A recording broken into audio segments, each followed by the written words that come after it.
0900 hours on September 19th, Estonian radar operators were tracking routine Baltic traffic when their screens lit up with something that would make this anything but a routine morning. 3 Russian MiG-31s turned south and crossed into Estonian airspace near Vindaloo Island. Transponders off, radios silent. Unknown to the Russians, they'd already been tracked since takeoff from Petrozavodsk. The MiGs penetrated 10 kilometers into Estonian airspace, maintaining 30,000 feet where their Zaslon M radar worked best. The lead MiG pilot could see Tallinn through his canopy. 400,000 Estonians starting their morning, completely unaware that 3 aircraft worth $500 million rubles were testing whether NATO's Article 5 was real or just paper promises. The Russians started circling, probably waiting for Estonian fighters to scramble so they could claim they were intercepted aggressively for propaganda videos. They had no idea 2 Italian F-35s as part of the standing NATO squadron in Estonia were already hunting them. The Italian pilots didn't even turn on their radar. Their distributed aperture system you see here, 6 infrared cameras providing 360-degree coverage, had already found the MiG's twin Soloviev engines burning at 1200 degrees Celsius. Through their $400,000 helmets, the Italian pilots could literally look through the F-35's floor and see the Russians above, tracking them by heat while remaining completely invisible. The F-35's radar cross-section is 0.005 square meters, about the size of a golf ball. The MiG-31's radar, designed to find B-52s the size of warehouses, was trying to spot something smaller than a seagull that happened to cost $80 million. Meanwhile, NATO's integrated air defense system was already coordinating the trap. Finnish F-18s pushed from the east, deliberately staying visible on Russian radar to herd them west.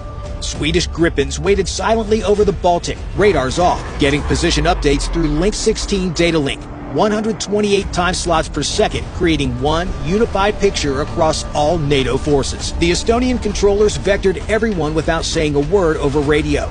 It was a digital hive mind versus 3 Russians using encrypted UHF voice commands like it was still the Cold War. The Italian F-35s climbed through 25,000 feet using what they call cold intercept. Passive sensors only, no emissions. Their AN/ASQ-239 Barracuda electronic warfare system was tracking the MiGs by their own radar emissions. Every time that Zaslon M swept past, it told the F-35s exactly where the Russians were, what mode they were in, even which direction they were looking. The MiG pilots kept checking their 6 o'clock position, that instinctive over-the-shoulder glance fighter pilots have done since World War I. At 0912, the lead Italian pilot finally made radio contact on guard frequency, the International Emergency Channel. Russian aircraft, you are in NATO airspace. Turn east immediately.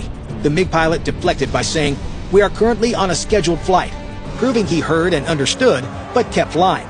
In Russian military culture, following NATO instructions would mean admitting violation, so they kept circling, pretending they owned Estonian airspace while their SPO-15 threat receivers started beeping more than a McDonald's kitchen. Those receivers could tell something was out there, but not what or where. Random electronic noise that seemed to come from everywhere and nowhere. The Italian pilots settled into the MiG's blind spots, directly above where their mechanical radar couldn't see without the Russians rolling their entire aircraft. 2 F-35s tracking 3 MiGs who didn't even know they were being hunted. The technological gap wasn't measured in years, but in decades. Time to show these Soviet relics what happens when you test NATO with equipment that was advanced back when VHS tapes were cutting edge. The lead MiG pilot tried the oldest trick in the fighter pilot handbook, a sudden dive to low altitude. Attempting to hide in surface clutter, radar returns bounce off waves and confuse targeting computers. The Italian F-35 pilot didn't even change altitude. His AN/APG-81 radar uses Doppler processing that can separate a 500-knot fighter from 20-knot seagulls by velocity alone. The MiG was burning fuel in a useless descent while the F-35's computer adjusted the firing solution in real time, following him down like a patient predator. Realizing the dive wasn't working, the Russian pulled up hard, twin engines in full afterburner climbing for 40,000 feet where the MiG-31 was designed to excel. At that altitude, thinner air means less drag, and the Foxhound could theoretically hit Mach 2.83, fast enough to outrun any NATO fighter. Except speed doesn't help when your hunter is invisible and your engines are screaming your position to every infrared sensor within 200 kilometers. The F-35's distributed aperture system watched the MiGs climb, their engines glowing even brighter against the cold stratosphere, like a giant neon sign saying, "We're right here." Inside the MiG cockpits, confusion was turning to concern. Their threat receivers were having seizures, random chirps and warnings that made no sense. The Italian F-35s were using their ALQ-239 Barracuda electronic warfare suite to inject false targets into the Russian radar. One moment showing 12 contacts, then 4, then none, then 20. The Barracuda is able to do this by recording the incoming radar pulse and then transmitting it back with slight delays and frequency shifts that make it appear like multiple aircraft at different ranges and speeds, essentially creating ghost copies of itself that look completely real to the radar. That's when the Swedish Gripens announced themselves. They'd been lurking 80 kilometers away, radars cold, getting targeting data fed from F-35s through Link 16. When they suddenly lit up their pulse Doppler radars at maximum power, the MiG's threat receivers went from confused chirping to full panic. 2 new contacts, bearing 180, closing fast. The Russians had thought they were dealing with 2 invisible Italians. Now Swedes were boxing them in from the south, Finns still pushing from the east, and those Italian F-35s were somewhere, but nowhere. The tactical situation had become what NATO calls a honey trap. Visible threats forcing you toward invisible ones. The Gripens went loud specifically to push the MiGs north, where the F-35s were waiting. Sweden had joined NATO basically 5 minutes ago, and here they were, executing complex coordination like they'd been doing it for decades. The Swedish pilots could see everything the Italians saw. Target speed, altitude, heading, even fuel state calculated by flight time and maneuvering. When one pilot saw something, they all saw it instantly, automatically. The Russians were still using voice commands, basically playing telephone at 30,000 feet, while NATO operated like a single organism with multiple sets of eyes. The lead MiG tried to break west toward the Baltic, probably hoping to make international airspace where NATO couldn't legally engage. The F-35s cut him off without ever appearing on radar. One Italian pilot illuminating him with targeting radar for exactly 1 second, just enough to make his threat receiver scream, then going dark. Before the Russian could react, the other F-35 did the same from a completely different angle. Left, right, above, below. The warnings came from everywhere. The MiG started defensive turns, yanking and banking like their lives depended on it, which technically they did. The second MiG pilot decided to try electronic warfare, activating his L-203B Gardenia jamming pod. Against the F-35's frequency-hopping ASA radar that changed frequencies 1,000 times per second across multiple bands simultaneously, it was like trying to silence an irate Karen by whispering. The Italian pilots probably didn't even notice. Their systems automatically switched to different frequencies faster than human thought, maintaining their lock while the Russian jammer screamed uselessly into the electromagnetic spectrum.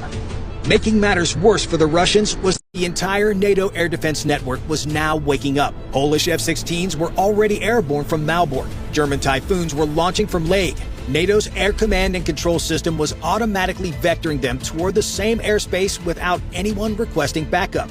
The system pulls radar data from every sensor in the alliance, creates one common operating picture, then tells each aircraft exactly where to fly for maximum effect. The MiG pilots had no idea they were about to be surrounded by half of NATO's air force. They probably still thought this was just about Estonia. Instead, they triggered a response from Stockholm to Rome, everyone eager to remind Russia why the Baltic Sea was NATO's lake. The lead MiG pilot made one last attempt at aggression, turning toward Tallinn like he was going to overfly the capital. The moment his nose pointed at Estonia's largest city, alarms went off in NATO command centers. An armed Russian fighter heading toward 400,000 civilians changed this from provocation to potential Article 5. The F-35s moved to intercept, but not how the Russians expected. Instead of blocking their path directly, the Italian pilots started what fighter pilots call herding, using the MiG's own fear against them. One F-35 would spike them with radar from the left, forcing them to break right. The moment they turned, the other F-35 would spike from below, forcing them to climb. Each defensive reaction pushed them further from Tallinn and closer to the engagement box that Polish F-16s and German Typhoons were forming to the west. The Russians were being moved like chess pieces by an opponent they couldn't even see. The MiG's fuel situation was becoming critical. They'd been yanking and banking for 15 minutes, each defensive turn burning fuel they couldn't spare. Leningrad was 400 miles away. At their current consumption rate, they had maybe 18 minutes before transforming from an aircraft to a submarine. The smart move would be requesting a vector to the nearest airfield, maybe Turku in Finland, or even back to Estonia. But that would mean admitting defeat. asking NATO for help after violating their airspace. In Russian military culture, there was nothing worse. So they kept maneuvering, kept burning fuel, kept pretending they were in control while their options evaporated like jet fuel in an afterburner. That's when the Polish F-16s arrived from the west, and they came in aggressive. Their radars locked onto the MiGs immediately. Not subtle, not polite, just pure electromagnetic hostility. The F-16's APG-68 radars might be older than the F-35 systems, but they were more than enough to paint 3 exhausted MiGs running low on fuel. This wasn't just an intercept. It was historical payback delivered at 30,000 feet.